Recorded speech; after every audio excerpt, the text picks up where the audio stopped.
Hey, what's up, guys? Don't worry, I'm parked. I'm parked. There's sometimes I leave these videos where I'm actually like driving at the same time. So I have one of these things that actually holds my phone. So I just saw something that has piqued my interest. It piqued my interest. Um, Someone put on their Facebook page. I don't know if this woman wants me to put her out there, so I'm not going to say her name because I'm respecting her privacy. But some of you guys will probably already pick this up because we have some of us have the same Facebook friends. She says, "Believe there is good in everyone," and that's an interesting um, quote. Believe that there is good in everyone. I don't know if it's a quote directly for someone, but that was just her Facebook status. And I thought about that because I had an incident um, a couple of weeks ago now where another doctor and I had a disagreement, and that doctor turned around at me. If you have kids, don't let them listen to this. That doctor turned around to me in the emergency room because we had a medical disagreement on a decision. She's a psychiatrist and I'm an ER doc, and said, why don't you just shut the fuck up and curse me out?" Now this doctor is psychiatrist. From her other actions in the past, she's known to be crazy. I'm not the first one she's cursed to like that, except the only difference is she cursed in the emergency department in front of patients' families, other doctors, nurses, physician assistants, like the whole ER heard about it. Now, I'm not going to go into detail about what happened afterwards. Believe me, I controlled myself. I actually had to go into one of the other empty patient's room, and I had to do push-ups because I honestly felt like, for those who don't know me, I'm 6 feet, 228 pounds, and I'm very lean muscle. I have very little body fat on me. I could have killed her if I hit her. Um, so I had to do push-ups because I do have a temper, and you guys know that. Some of you guys know that. I don't claim to be perfect. I have a temper. So instead of me doing what I really wanted to do, I went to one of the rooms and did push-ups.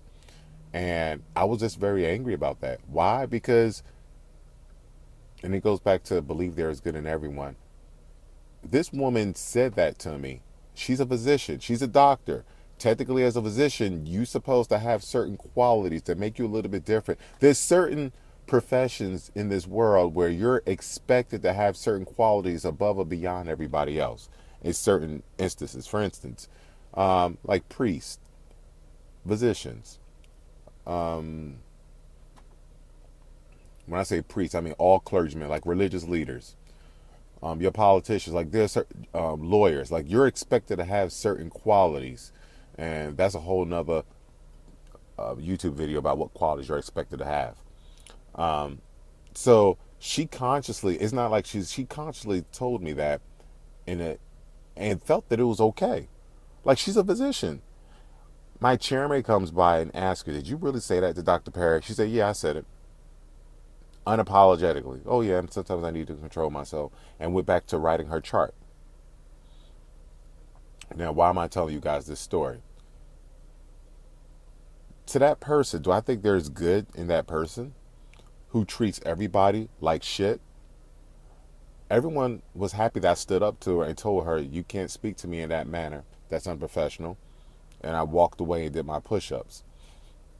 Because after I said, I felt something in me rise and just grow. Um, and she speaks to nurses like she's very condescending. She's been written up multiple times for her condescending way towards patients. Like she treats patients with hate. I'm not going to go into detail about that, but I've had extensive conversations with one of the staff members. She treats the patients with hate, in my opinion. Do I think there's good in that person?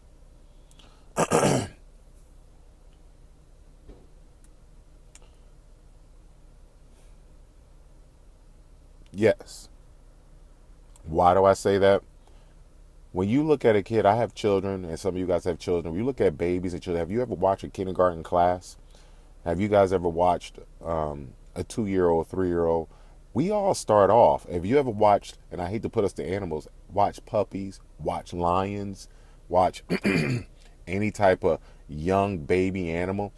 We all start off in life very curious and exploratory, running away from pain and going towards pleasure. That's our two biggest motivations in life. If you were to narrow down our motivation to the most base level, and I didn't make this up, Tony Robbins pretty much talks about this a lot. He's a motivational speaker. And I honestly believe that at some point, this physician was a loving human being, a curious human being as a kid. And there are a bunch of things that has happened over the years, whether you say it's biochemical or whether it's her environment affecting the biochemical of what's going on in her brain. And some of you psychiatrists can talk a little bit more about this. I'm an ER doc. I don't expect you guys to talk about coronary artery disease like I can. So, but I think there's something that goes on in people's brains throughout their lives that alter who they are, to the point that they go from a state of just being curious and going towards things they love and running away from things that hurt them, to being in a world where I'm just going to hurt everybody else. I feel fearful, so instead of me trying to figure out what's going on, I'm just going to attack you. I don't know how to deal with my own feelings, so I'm just going to be this way and have no regards to everybody else. So I'm going to put a protection on myself and have no regards to anybody else's feelings but mine. And I think that happens. A lot of us are predispositioned to be that way. So if you don't have appropriate coping mechanisms, or if you're not on certain medications, you can be pushed over the edge and be like this physician personality. Or if you just so happen to be in an environment or you're around a lot of loving and helping people, you will not be pushed over that edge. You may not need medication, or you may not need as much coping or strenuous coping mechanism to deal with that in life. So I believe no matter how bad someone else seems, how evil someone seems, I believe we all start as clay. It's just that life takes some people and molds them differently than others. And if you're not that way, you need to be grateful, because that means that somehow, genetically, you may not be predispositioned for that. You better thank whoever you believe your creator is, or someone reached out in your life and gave you love and caring and advice to keep you from crossing over that edge. And I'll be totally honest. I'll be the first one to say, if I didn't have certain key people in my life growing up, Mr. Arnie Penix, Mr. Father Paul Shetlick, Doris Holmes, Brent Ferran, these are some of the people who shaped my life, I wouldn't be who I am. I wouldn't be who I am. I'm from the inner city of Newark, New Jersey. The year I graduated high school, we was ranked the most dangerous city in America. I'll be honest.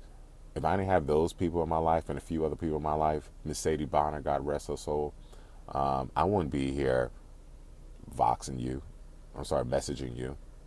I'll probably be in jail right now. I wouldn't be a doctor and fitness guru. I would be in jail. So I have a temper. I can control my temper. If I didn't have those people in my life that taught me these things, where would I be? In jail. In jail or dead. So that's my thoughts about believe there's good in everyone. That hit me. That hit me hard. Even though it was just 4 words, it probably wasn't meant to be deep. I thought it was deep for me. It made a lot. There's the smallest things that mean a lot to me, and there's some big things I'm like, yeah, whatever. So I believe there's good. I believe there is good in everyone. And at some point, I want to take some of these people who I honestly believe who behave in an evil manner and treat people like shit, and actually sit down with them and just have a heart-to-heart conversation with some of these people and actually break down. I actually had a doc who's always an asshole in the emergency room. He's a specialist. And I pulled him to the room like, why are you yelling at these nurses? And he actually apologized. Behind closed doors, he apologized. I'm just stressed. That's what I mean. He was an asshole to everybody else in the emergency room. This happened a couple years ago. But when I pulled him behind closed doors and talked to him, he felt very remorseful. That's a perfect example. There is good in him, but he's so stressful. He's using this asshole demeanor to protect himself. So there is good in everyone. I believe that. God makes no mistakes. Peace.